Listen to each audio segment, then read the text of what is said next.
छठ महापर्व जो कि विश्व के कोने कोने में प्रसिद्ध हो रहा है। आज छठ पूजा का दूसरा दिन है जिसे खरना कहते हैं। तो मैं तैयारी कर रही हूँ यहाँ पर खरना पूजा की प्रसाद बनाने की। तो हेलो फ्रेंड्स, मैं पूजा और मैं आप सभी का वेलकम करती हूँ सोल्जर वाइफ पूजा में। साफ़ सफाई करने के बाद मैं ईंट की चूल्हा बना रही हूँ। आम की लकड़ी में बनाते हैं प्रसाद। तो घर के अंदर तो बना नहीं सकते हैं क्योंकि धुआं होता है बहुत ज़्यादा, इसलिए मैं पार्किंग में चूल्हा बना रही हूँ ईंट का। और जब प्रसाद बनाते हैं तो फास्टिंग में ही रहते हैं। छठ पूजा का कोई भी प्रसाद बनाते हैं तो फास्ट में ही रहते हैं। तो चूल्हा मेरा बन चुका है और मैं प्रसाद बनाने की तैयारी कर रही हूँ। अभी मैं दूध चढ़ाने जा रही हूँ। सबसे पहले दूध उबालूँगी और यहाँ पर लकड़ी वगैरह नीचे लेकर आ गई हूँ। छत पर सूखने के लिए डाल दिए थे और आम का लकड़ी सब सूख चुका है अच्छे तरह से। और दूध उबालने की तैयारी कर रही हूँ।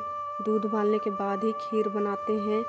खरना के दिन खीर ही खाया जाता है। खीर और रुमाली रोटी कहते हैं वो बनाते हैं। रुमाली रोटी वैसे तो हम बड़ा साइज में बनाते हैं, पर खरना के दिन छोटा छोटा साइज में बनाते हैं। तो अभी हो रही है दूध उबालने की तैयारी और मैं यहाँ पर चूल्हे को जला चुकी हूँ। वैसे तो मुझे अच्छे से नहीं आता है जलाना। दीदी वहाँ पर खड़े होकर बता रहे थे और मम्मी नहा कर आ ही रहे थे। जब तक मैं सोची कि दूध उबाल लेती हूँ। तो मुझे लगता है मैं फर्स्ट या सेकेंड टाइम चूल्हे पे बना रही हूँ। कुछ मुझे नहीं आता है, पर हमारे यहाँ छठ पर्व होता है तो सीखना भी बहुत ज़रूरी है। तो यहाँ पर मैं दूध उबाल रही हूँ बैठकर। इधर साइड में किसी को भी नहीं आने दिया जा रहा है क्योंकि प्रसाद बन रहा है। जैसा तैसा हाथ से नहीं छूते हैं इसे।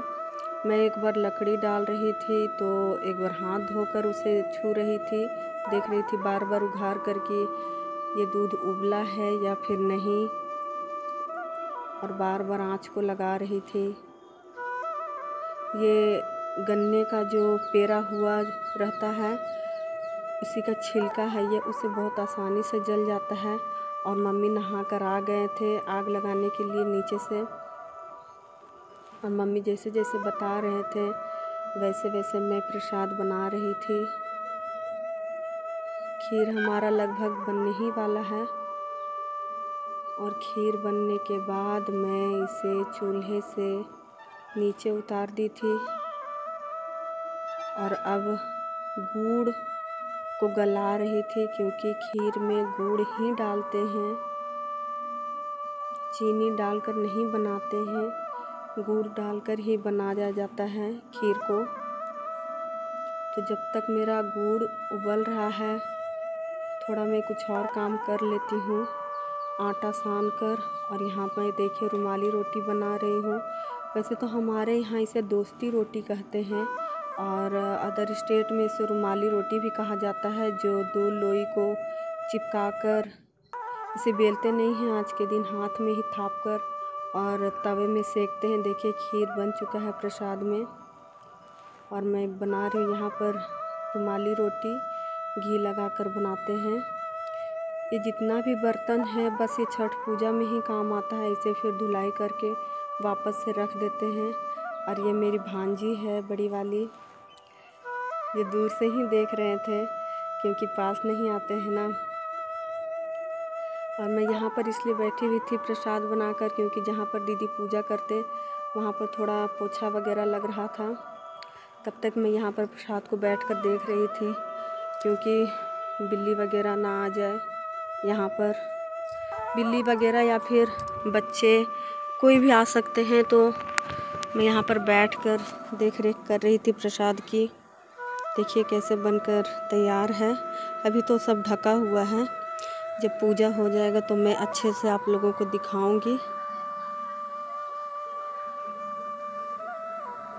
और ये मैं दूध चढ़ा दी थी, जो कोयला बचा हुआ रहता है उसमें मैं दूध चढ़ा दी थी।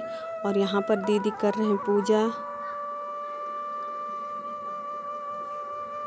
बहुत ही विधि विधान से होती है ये पूजा, बिल्कुल भी थोड़ी भी भूल चूक नहीं होनी चाहिए इसमें। ये हमारा प्रसाद है, ये जो गोल गोल दिखाई दे रहा है इसमें, इसको पिट्ठा कहते हैं। ये खीर है, वो जो हम गुड़ वाला खीर बनाए हैं वो वाला खीर है, और इसे पिट्ठा कहते हैं। चावल के आटे से सर्कल सर्कल शेप देकर पानी में बस उबाल देते हैं। ये आज के दिन बनाया जाता है प्रसाद। और रुमाली रोटी रखा हुआ है थाली में। दीदी जी कर रहे हैं पूजा, और मैं और मम्मी वहाँ पर बैठकर देख रहे थे। मम्मी बता रहे थे कैसे कैसे किया जाता है।